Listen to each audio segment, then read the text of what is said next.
Kalau ada dua buah SSD dari satu brand yang berbeda kapasitas, yang satu 120 GB dan yang satunya lagi 960 GB, kira-kira dari segi performa lebih kenceng dan stabil mana ya?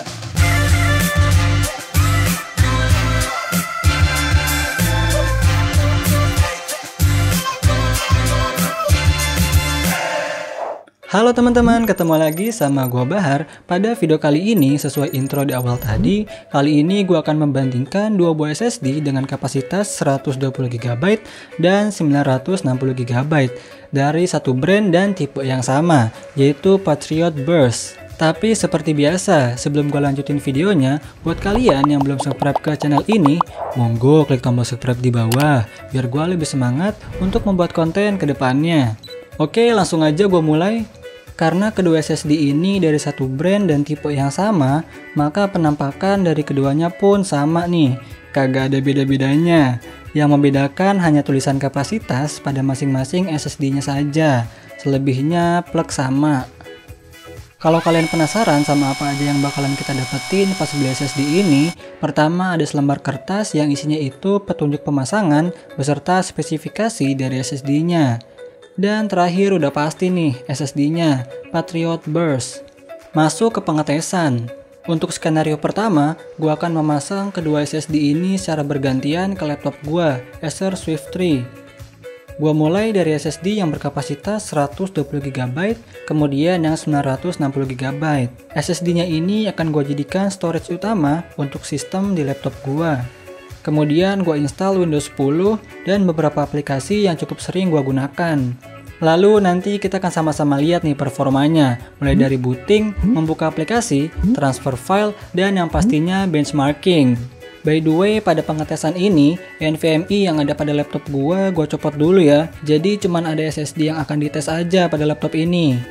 Oke, pertama gue mulai dari booting. Untuk SSD yang 120 GB memakan waktu sekitar 18 detik. Sedangkan SSD yang 960 GB memakan waktu sekitar 15 detik. Lanjut gua cek dulu lewat properties, dan kedua SSD ini terpakai sekitar 44 GB-an. Biar lebih detail lagi, gua akan menggunakan aplikasi Crystal Disk Info. Terdapat banyak sekali informasi di sini. Untuk health status, keduanya sama-sama good. Temperature juga sama di 33 derajat Celcius. Namun untuk power on hours, karena SSD yang 120 GB sudah sekitar sebulan yang lalu gua pakai, jadi jam pemakaiannya ini jelas sangat berbeda ya. Dan kalau kalian mau baca info lainnya, silahkan di pause aja videonya. Lanjut ke benchmarking, di sini gua akan menggunakan 3 aplikasi. Aplikasi pertama menggunakan Performance Test by PSMark. SSD 120 GB mendapatkan skor 2031 dengan sequential rate di 314 MB per second dan sequential rate-nya di 261 MB per second. Sedangkan SSD 960 GB mendapatkan skor lebih tinggi yaitu 4629 dengan sequential rate di 491 MB per second dan sequential rate-nya di 442 MB per second. Aplikasi kedua menggunakan Crystal Disk Mark dengan menguji 1 GB data pada SSD 120 GB mendapatkan kecepatan sequential rate di 324 MB per second dan sequential rate-nya di 274 MB per second. Dan SSD 960 GB kecepatan sequential rate-nya di 502 MB per second dan sequential rate-nya di 500 MB per second. Aplikasi ketiga menggunakan AS SSD Benchmark. Dengan menguji 1 GB data, SSD 120 GB mendapatkan total skor 883 dengan sequential rate di 311 MB per second dan sequential rate-nya di 263 MB per second. Dan gimana nih dengan SSD 960 GB? Yap, lagi-lagi mendapatkan skor lebih tinggi yaitu 1041 dengan sequential rate di 480 MB per second dan sequential rate-nya di 460 MB per second. Selanjutnya, gue akan transfer file sebesar 3 GB dari sebuah flash disk 3.0 ke slot yang support 3.0 juga.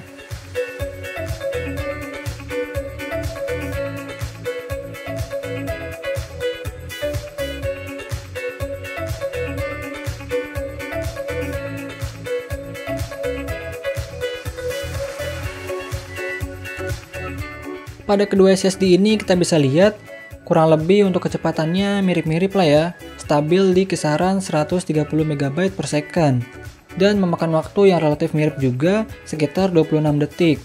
Next, gue akan membuka beberapa aplikasi yang sering gue gunakan.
Dan seperti ini tabel perbandingannya.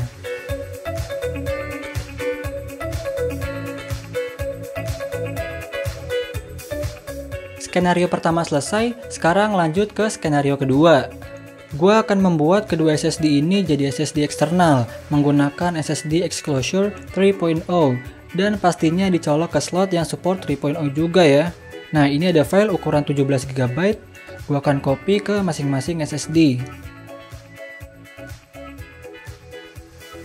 Pada SSD 120 GB, proses awal berjalan sangat cepat dan stabil di 200 MB per second. Namun setelah file tercopy sekitar 5 GB-an, kecepatannya drop nih ke 40 MB per second. Kemudian naik sedikit ke sekitar 58 MB per second sampai prosesnya selesai. Dan total memakan waktu sampai 3 menit 52 detik. Satu lagi, ada file berukuran 3 GB. Apakah akan stabil sampai selesai? Karena pada percobaan sebelumnya kan setelah 5 GB baru terjadi drop tuh. Nah, kalau cuma 3 GB bakalan drop juga nggak nih?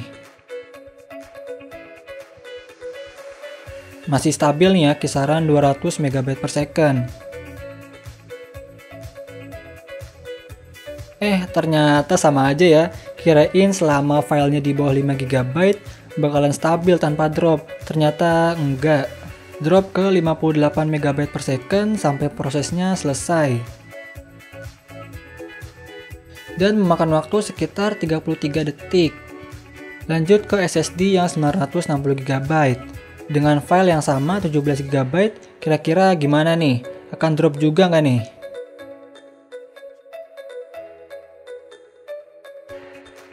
Wow, stabil di 260 MB per second sampai selesai. Amazing. Dan cuma memakan waktu 1 menit 3 detik aja. Sekarang untuk file yang 3 GB. Wah, kalau ini naik-naik terus nih.